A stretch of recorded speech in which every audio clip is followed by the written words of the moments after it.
আসসালামু আলাইকুম রহমতুল্লাহ। প্রিয় দিনী ভাই বোনেরা, আজকে আমরা এই ভিডিওর মধ্যে জানব কেয়ামতের ময়দানে, হাশরের ময়দানে কোন আমলটা সবচেয়ে ভারী হবে। অর্থাৎ নেকির পাল্লার মধ্যে যখন আমাদের আমল নামা দেওয়া হবে, কোন আমলটার কারণে, কোন আমলটার মাধ্যমে ওই নেকির পাল্লাটা সবচেয়ে ভারী হয়ে যাবে। সুবহানাল্লাহ।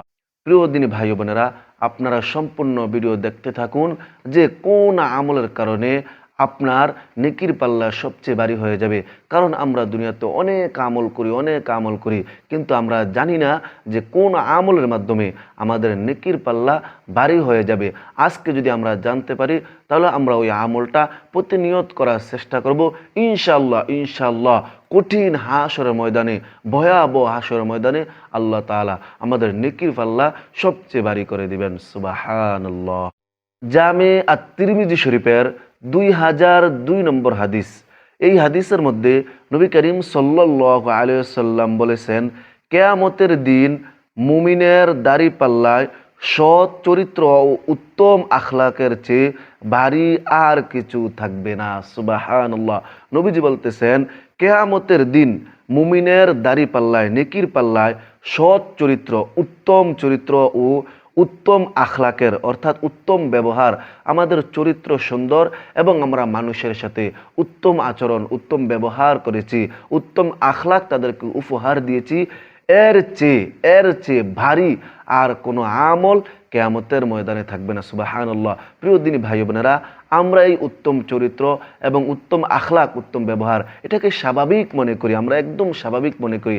আমরা মানুষের সাথে যখন যা ইচ্ছা তা তাদেরকে বলে দিই, তাদের সাথে ওইরকম ব্যবহার আমরা করি, যার কারণে মানুষ আমাদের কাছ থেকে কষ্ট পায়। না, কোনো মানুষকে কষ্ট দেওয়া যাবে না, তাদের সাথে ভালো ব্যবহার করতে হবে, তাদেরকে উত্তম আখলাক উপহার দিতে হবে এবং নিজের চরিত্র ঠিক রাখতে হবে। নিজের চরিত্রের মধ্যে যেন কোনো দাগ লেগে না যায়, ওই দিকে আমরা অবশ্যই খেয়াল রাখতে হবে।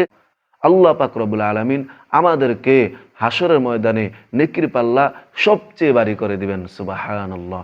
তো এই হাদিসের মধ্যেই নবী করিম সাল্লাল্লাহু আলাইহি সাল্লাম শেষের দিকে বলতেছেন, আল্লাহ তাআলা অশ্লীল ও কটুভাষীকে অপছন্দ করেন।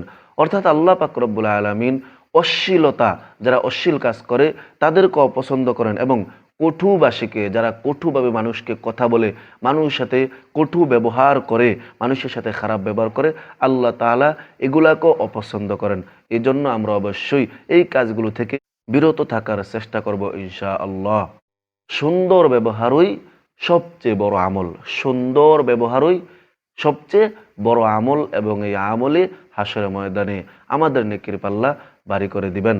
আল্লাহ পাক রব্বুল আলামিন আমাদেরকে নিজের চরিত্র ঠিক রাখার এবং মানুষের সাথে ভালো ব্যবহার করার, মানুষকে ভালো আখলাক উপহার দেওয়ার তৌফিক দান করেন।